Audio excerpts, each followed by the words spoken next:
guys, it's Tina and I am back, and I am here with a swatch and review video for you featuring the Urban Decay Naked Ultimate Basics palette, which is brand new to their Naked palette lineup. It is their all matte or almost all matte palette, and it features 11 all matte shades with one semi demi matte satin eyeshadow.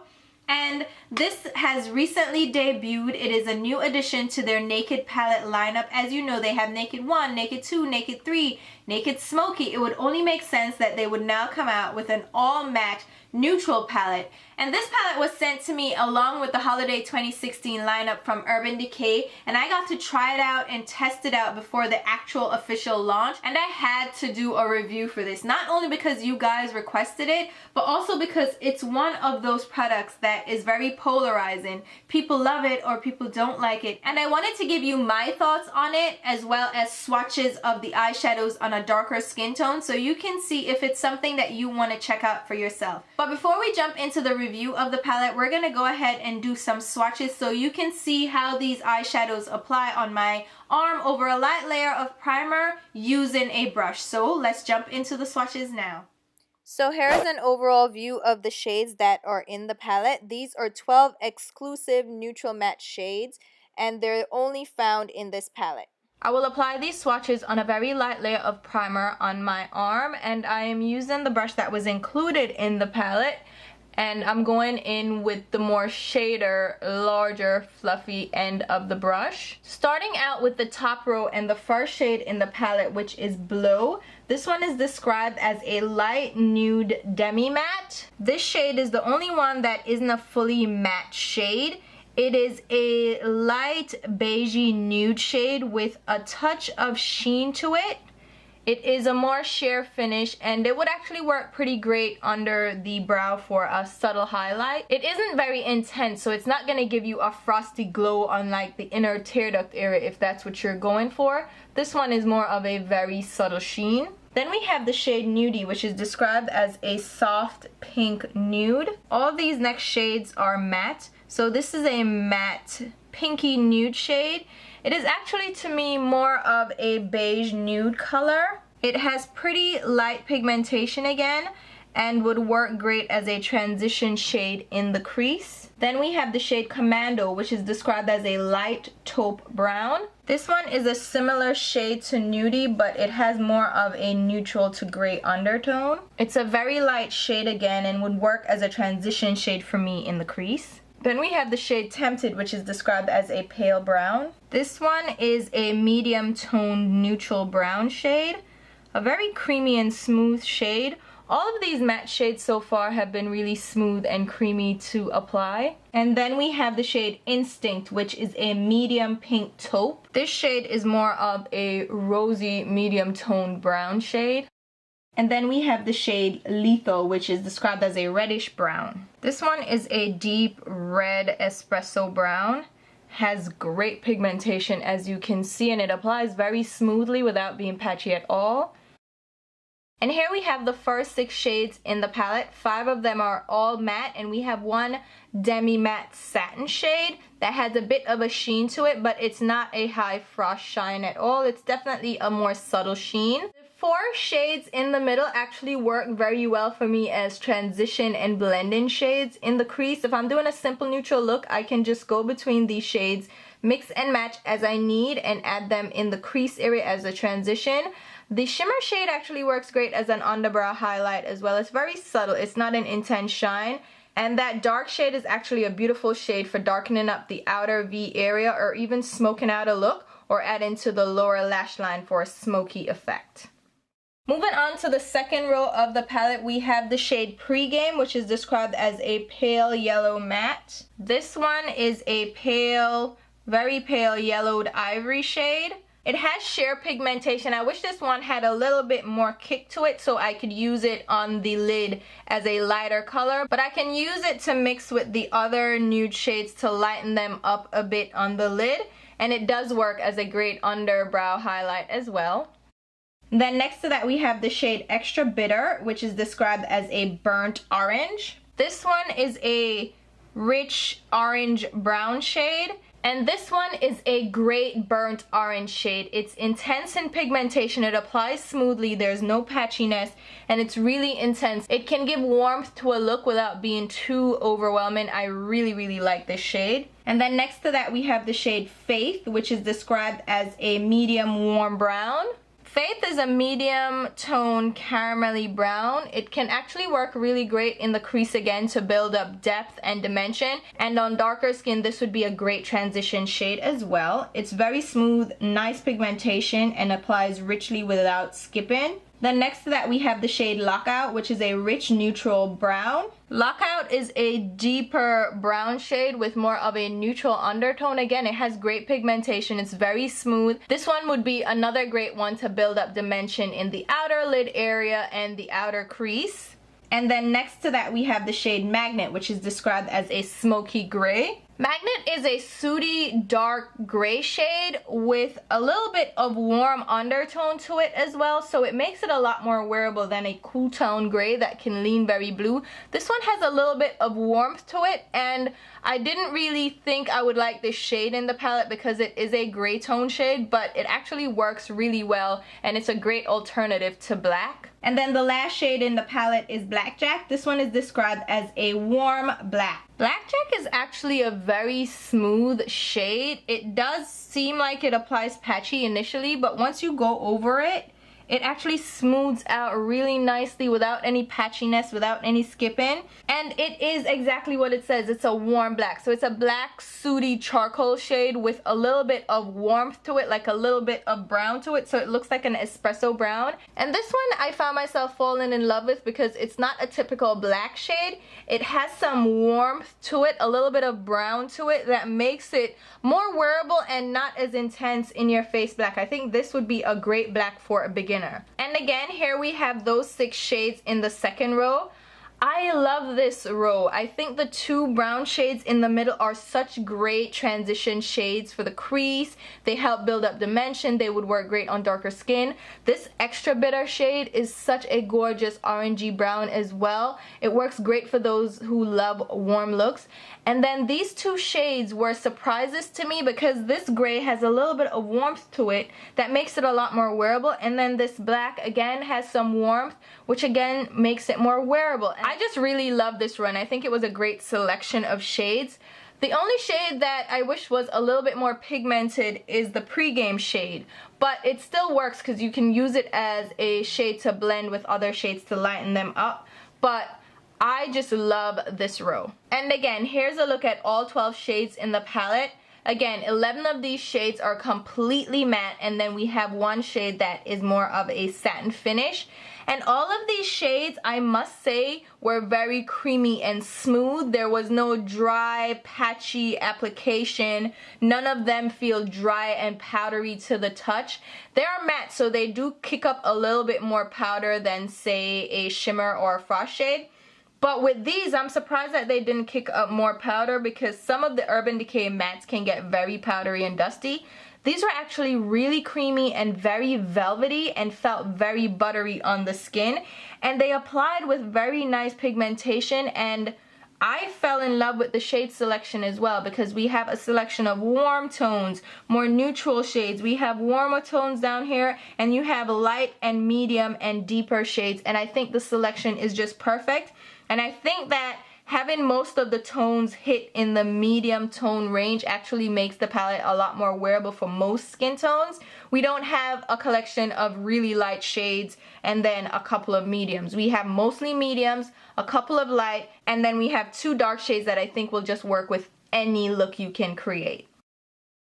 And the brush is a very small travel-friendly brush that's included in the palette. It wouldn't be my first choice to apply my eyeshadows, but in a pinch it actually works well, especially the fluffier side. This works great to apply the eyeshadows, and you can even use it to blend out edges as well.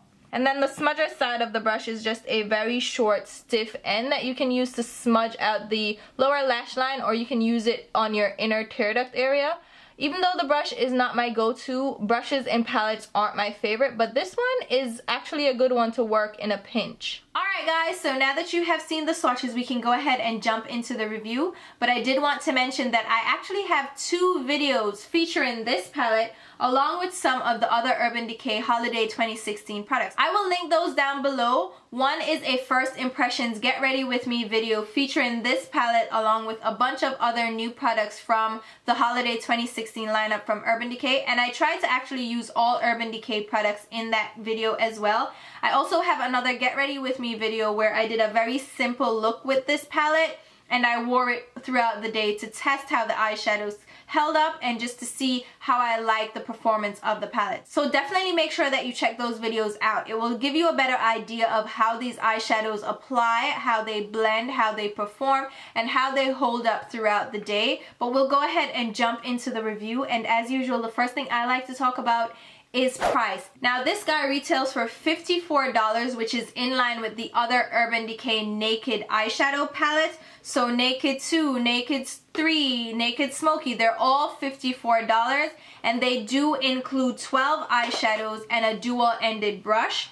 Now this dual-ended brush is a little bit smaller than the other palettes because it is of course in a different shaped palette. It had to fit into the palette. Now you get 12 eyeshadows in this, as I mentioned before, and they are all 0.4 ounces a piece, which is smaller than a typical small eyeshadow on the market. So you're getting less than a small eyeshadow in each of these little pans. And that is a little bit different than the eyeshadows in the other palettes. These palettes, you got 0.05 ounces, which is the same size as their small eyeshadows. So you're getting a little bit less product in these eyeshadows. The actual difference in weight may not actually translate into that much less product. Even though you are getting less product, it may not be that significant a difference to you. You may still not run out of these eyeshadows. And I typically don't run through a single eyeshadow, even a small size eyeshadow, that quickly. But I just wanted to mention that you are getting less eyeshadow than the other Naked palettes, but you're paying the same price. Now, as far as how this price compares to other brands on the market, you will have to see where Urban Decay lines up for you in terms of value and quality. I think it lines up with Too Faced palettes and even Tarte. And Too Faced palettes, you tend to pay mid to high 40s for these palettes. They're like $49. So the Urban Decay palettes are definitely higher price.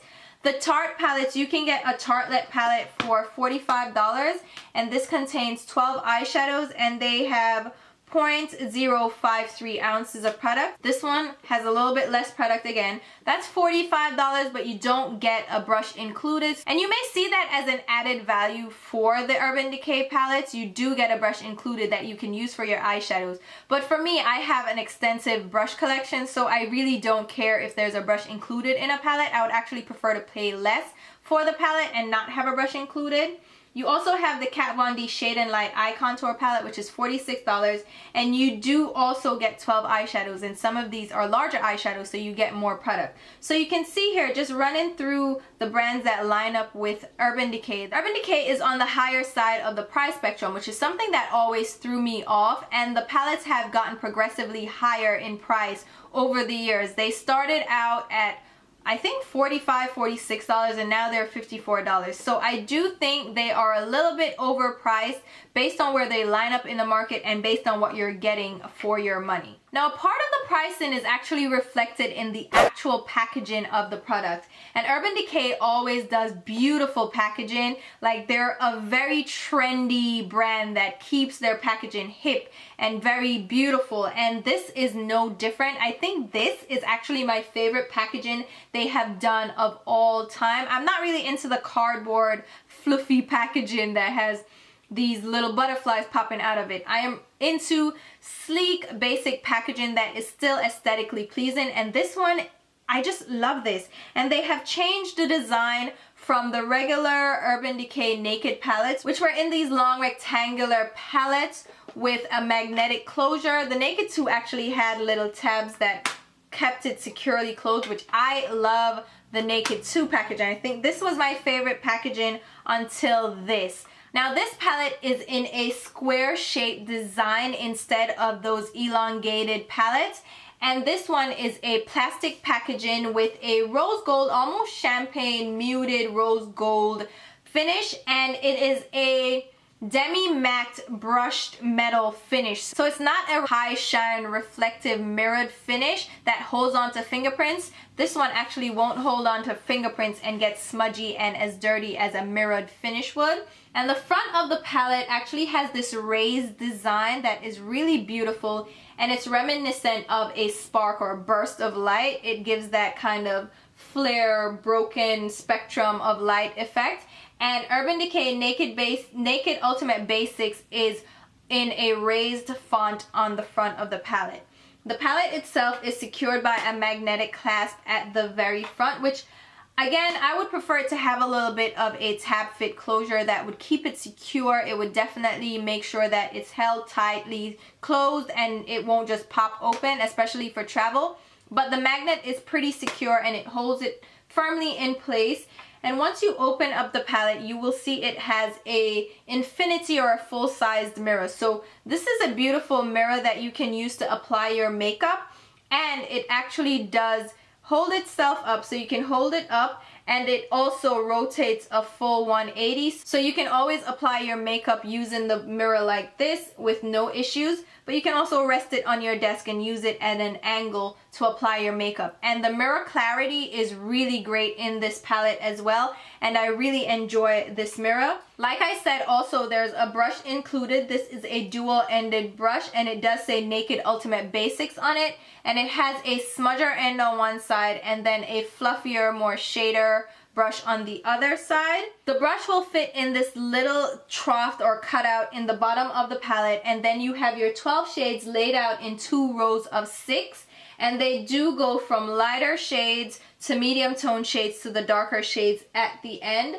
Now the palette is relatively sleek. They had to make space for that brush, of course, so it's not the sleekest or slimmest packaging, but I really find it to be sturdy. It's beautifully designed, and I just love this packaging. Again, a little bit of the price is reflected in the actual packaging itself, but I think this was a really well done palette design. Now this palette is available for purchase on the Urban Decay website and at Urban Decay flagship stores. You can also find it in ULTA and SEPHORA or anywhere that Urban Decay is sold. So if you have a Macy's with an impulse section, you will also find this palette in the Urban Decay section. So it is permanent to their lineup, so you can save up for it, even go test it out in store or request it as a gift. It's just something that you don't have to run out and grab right away because it isn't limited edition. So anytime you're ready to get your hands on this, it will be available for purchase. Now that we've spoken about all that, let's go ahead and talk about the product and the actual performance. So you saw the swatches,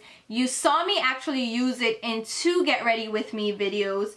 It's pretty clear that this is a decent palette, and the eyeshadows perform well, they apply well, they blend out well, they're not chalky or choppy, which is something that you can run into with matte eyeshadows. I feel like the formulation of matte eyeshadows has gotten better and better over the years, and Urban Decay did reformulate their entire eyeshadow range. So they changed their eyeshadow formulation from the original formula to new and improved formulas with different pigments and different ingredients that make their eyeshadows a little bit more pigmented, a little bit more creamy, a little bit more blendable. And I find that the newer eyeshadows are a lot better. However, I find that the single eyeshadow shades perform a lot better than the eyeshadow shades that are available in their palettes, especially like their Vice palettes or their other limited edition collaboration palettes. I find that those formulas tend to be a more watered down version of their single eyeshadow shades. But for this palette, I did find that these mattes run toe for toe with their single eyeshadow formula, which I actually like.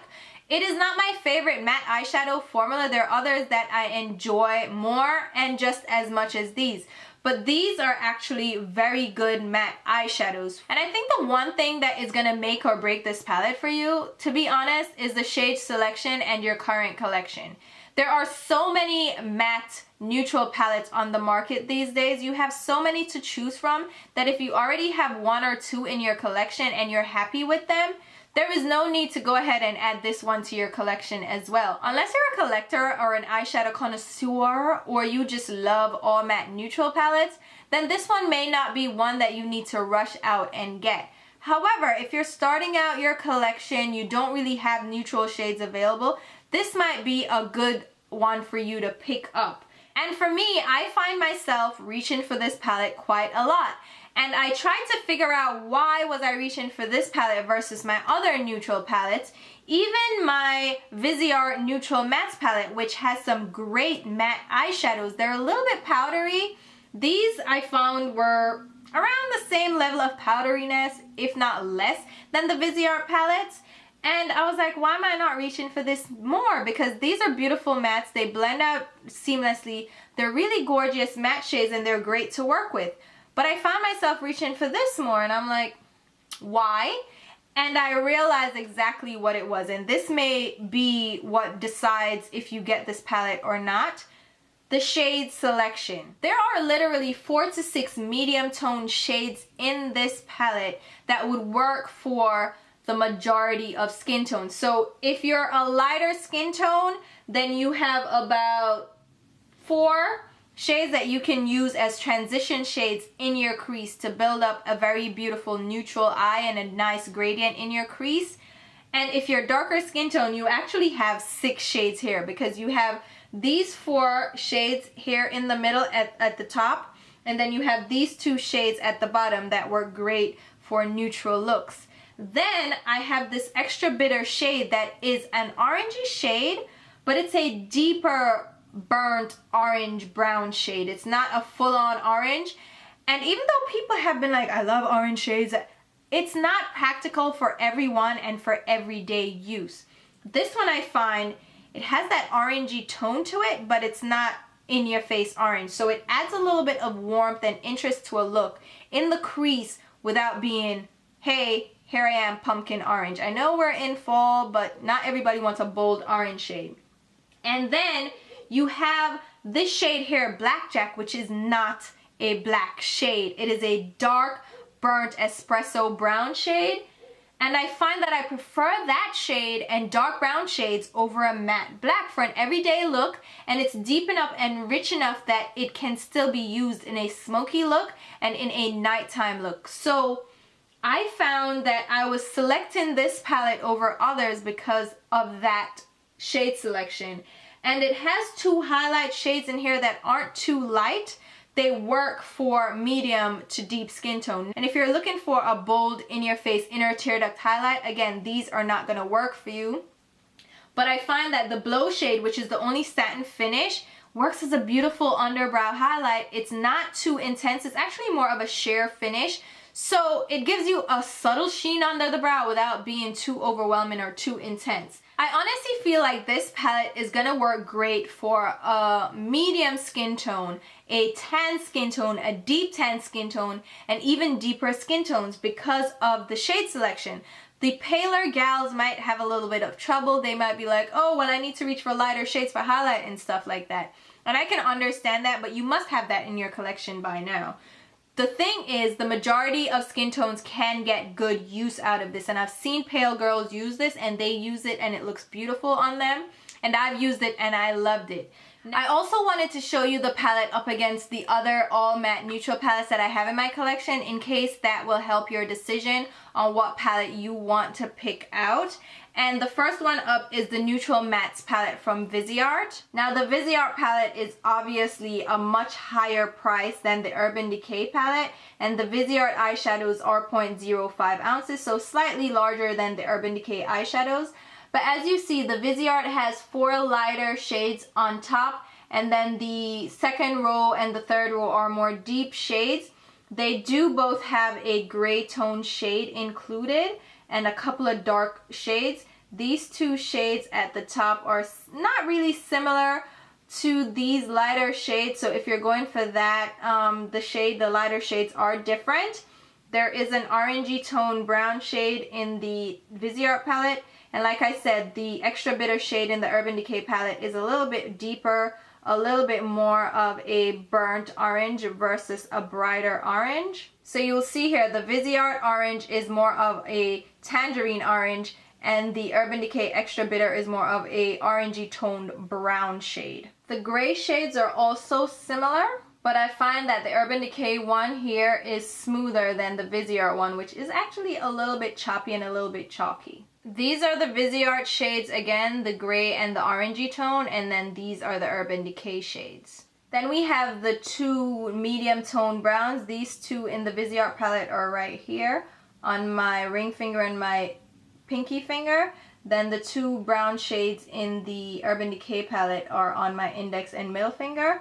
And you'll see they're similar in tone, but they're definitely different shades. And I found that the Viseart ones are a little drier, a little less creamy than the Urban Decay ones. These are the Urban Decay shades. These are the Viseart shades. And again, here are the light shades in the Viseart palette against the light shades in the Urban Decay palette. As you can see, the undertones are definitely different. And again, the Urban Decay ones just applied a little bit more smoothly. They're a little bit more creamy and buttery than the Viseart ones. Now here's the Urban Decay Naked Basics 2 palette versus the Ultimate Basics palette. And Urban Decay did say that none of these shades are repeated in the Ultimate Basics palette. The Ultimate Basics palette actually has all new shades included. And you can see the shade tones are definitely all different. The only similar shades may be the lighter shades. And you can see even in the undertones and even the finish of this one. That one's a matte, this one is more of a satin. But the shades are definitely completely different. So if you have this palette, you won't be repeating shades in the Ultimate Basics palette. Now let's go ahead and look at the Tarte Tartelette palette, which is the all matte version, versus the Naked Ultimate Basics. As you can see, the shades are not really similar. They have some lighter shades, some deeper shades, but they're not really that similar. You have this deeper burgundy shade that might be similar in this darker brown shade, and then the lighter shades as well. So here are a couple of the shades. This is Free Spirit from the Tartelette palette versus Pre-Game from the Urban Decay palette. The Urban Decay one is a little bit more yellow tone, and then here are two of the neutral shades. This one is Force of Nature from the Tartelette palette, and this one is Commando from the Urban Decay palette. Both two caramelly brown shades. The Urban Decay one leads a little bit more neutral. Here are some of the medium tone shades. This shade is Best Friend from the Tartelette palette, which is definitely deeper than Instinct from the Urban Decay palette. They're both kind of that berry, cranberry undertone or plummy shades. Now here are the two gray tone shades. This one is Magnet from the Urban Decay palette versus Power Player from the Tarte palette. The Urban Decay one is darker, it's a little bit more richly pigmented and creamy, and then Power Player is more of a light tone, gray tone, neutral. And now here we have the dark tones in the palettes. This is the Tartelette shade in Bombshell, which is definitely more of a deep purpley shade. And then the shade Lethal from the Urban Decay palette is more of a red tone brown. Then we have Fashionista from the Tarte palette, which is a sooty black. And the Blackjack shade from the Urban Decay palette is definitely more of a blackened brown shade. Now here is the Shade and Light eye palette from Kat Von D versus the Urban Decay palette. Of course, the Kat Von D one just has larger eyeshadows all around. This is probably a better bang for your buck. The formula is a little bit different though, so just be mindful of that. And the Kat Von D has more light shades in this than medium shades. It almost goes light and then it goes into deep rather than having those intermediate shades in the palette. There aren't many crossover shades between these two palettes, to be honest. I swatched the Extra Bitter shade next to the orangey brown shade in the palette. Not very similar, and this formula is a little bit drier in texture. Then I swatched the two light ivory shades that have the yellow undertone.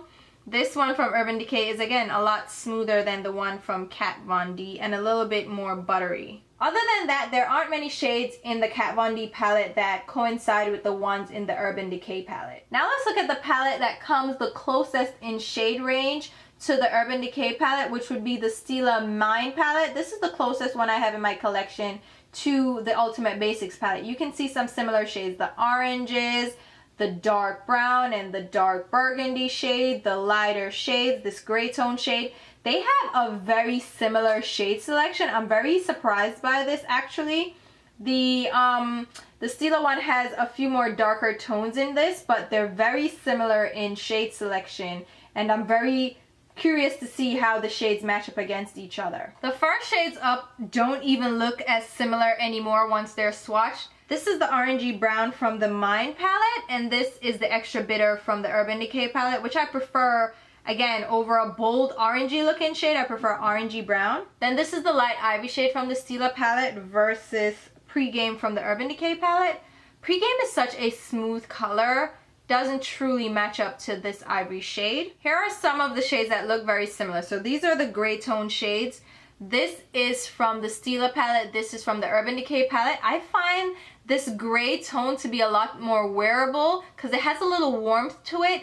It's not as cement gray, which is a little bit frightening and it doesn't really work for everybody, but I feel like adding a little warmth really made this Urban Decay shade a lot better. Then this is the dark burgundy shade from the Stila palette. It's so dry, it's so hard pressed, it's really hard to get color up. Really don't like this shade, but from the Urban Decay palette, that lethal shade is just smooth, it's buttery, and it applies really well. Overall, this palette really works beautifully for me, and I can use this every day for a very simple pulled together look. And I can use this also in conjunction with other eyeshadows that I have in my collection. So if I'm using shimmery shades or if I'm using a colorful shade, I can mix these in and get a really complete look. I like this palette, but like I said, it's going to depend on what you have already in your collection.